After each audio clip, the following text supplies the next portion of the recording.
जय श्रीमन नारायण। ए पर जे टिप्पणी हम करे जा रहल बा रामानुजदास श्रीमान गट्टू वेणुगोपाल स्वामी जी के द्वारा दिहल गयल बा। अध्याय 18 मोक्ष संन्यास योग श्लोक 78। यत्र योगेश्वरः कृष्णो यत्र पार्थो धनुर्धरः तत्र श्रीः विजयो भूतिः ध्रुवा नीतिः मतिर्मम। ओम। गीताचार्य श्री कृष्ण परमात्मा अर्जुन समेत हमनी सबके भगवत गीता के उपदेश कहले। संजय पूरा भगवत गीता के धृतराष्ट्र के बखान कहे और आपन स्पष्ट मत और महान आस्था के ई कह के व्यक्त कर रहल बाड़ी।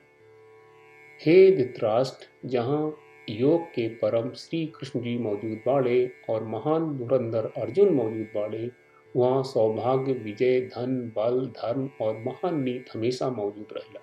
ई हमार दृढ़ विश्वास बा। ई कहला के बाद संजय आगे बतावत बाड़ी कि जे श्री कृष्ण परमात्मा के मन में ध्यान करी और अर्जुन निहन श्रीमद् भगवत गीता के पढ़ी, सुनी और ध्यान करी, वो धन, विजय और शक्ति के प्राप्त करी और धर्म यज्ञ जीवन व्यतीत करी। ये कहकर ई उनकर अत्यंत विश्वासपूर्ण मत बा।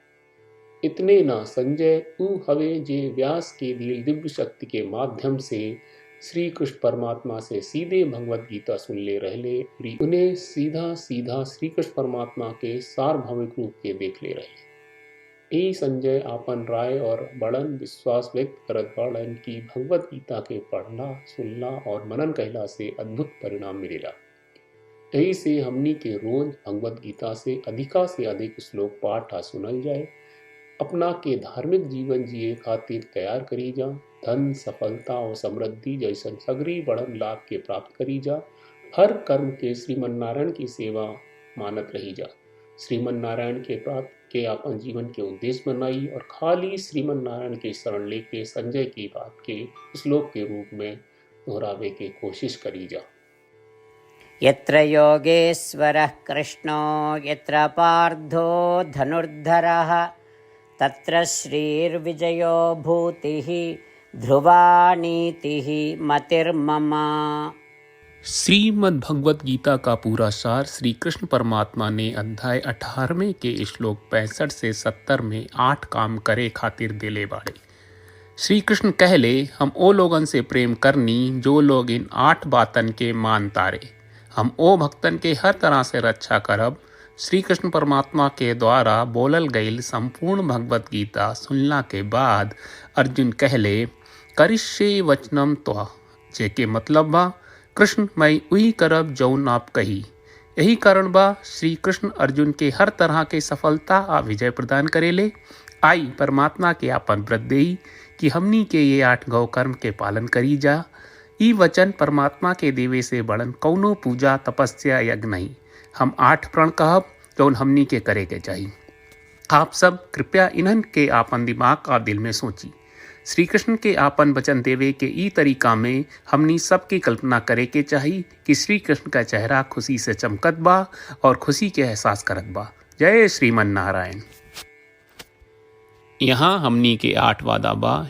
हमनी के पहला वादा, हे श्रीमन नारायण, आपका निर्देश के मुताबिक हम हमेशा तोहार ध्यान करब और तोहार बारे में सोचब।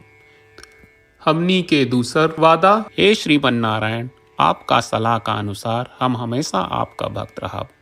हमनी के तीसरा वादा, हे श्रीमन नारायण, हम आपन सब काम तोहरा सेवा के रूप में और तोहरा संतुष्टि खातिर करब। हमनी के चौथा वादा, हे श्रीमन नारायण, जैस की आप माने के कहले रहलू, हमरा बहुत विश्वास बा कि हम आपके होई और हम हमेशा आपन दोनों हाथ जोड़ के आपके नमस्कार करब और आपकी पूजा करब। हमनी के पांचवा वादा, हे श्रीमन नारायण, हमरा के तोरा बात माम एकम शरणम ब्रज 1866 याद कहले, जहाँ आप हमरा के आपन का अर्पित करे का कहा। श्रीमन नारायण, मैं हमेशा तोहरे शरण में रहब। हमनी के छठवां वादा, हे श्रीमन नारायण, हमरा के तोहरा बात माँ सुचहा 1866 याद कहले कि आप हमनी के शोक ना करे का आश्वासन दे रहे बड़े, हम अब और शोक ना करब। हमनी के सातवां वादा, हे श्रीमन नारायण, आपने हमरा खातिर श्रीमद् भगवत गीता के वितरण करके हम सबके कृपा कहले और आशीर्वाद दहले बा। हम वादा करत बानी कि रोजाना कम से कम एक श्लोक पढ़ब या सुनब। हमनी के 8वां वादा, हे श्रीमन नारायण, आप गीता के पूरा मानवता तक ले गयलू। हम गीता में आपके दिव्य वचन के उन भक्तन तक पहुँचावे के प्रयास करब जे गीता से अपरिचित बा। हे श्रीमन नारायण, हम उई करब जौन तू करे का कहब। हम ऐसन व्यवहार करब जैसन आप चाहत बानी और हम खाली आपका खातिर काम करब। श्रीमन नारायण के रोज आपन वचन देहल कि हम ओइस करब जैस आप कहत बानी, ई अपने आप में बड़न पूजा बा। श्रीमन नारायण, करशे वचनम त्वा। श्रीमन नारायण, हम तोरे निर्देश के मुताबिक काम करब। सर्वम श्री कृष्ण अर्पणम अस्तु। जय श्रीमन नारायण। यत्र योगेश्वरः कृष्णो यत्र पार्थो धनुर्धरः तत्र श्रीः विजयो भूतिः ध्रुवा नीतिः मतिर्मम।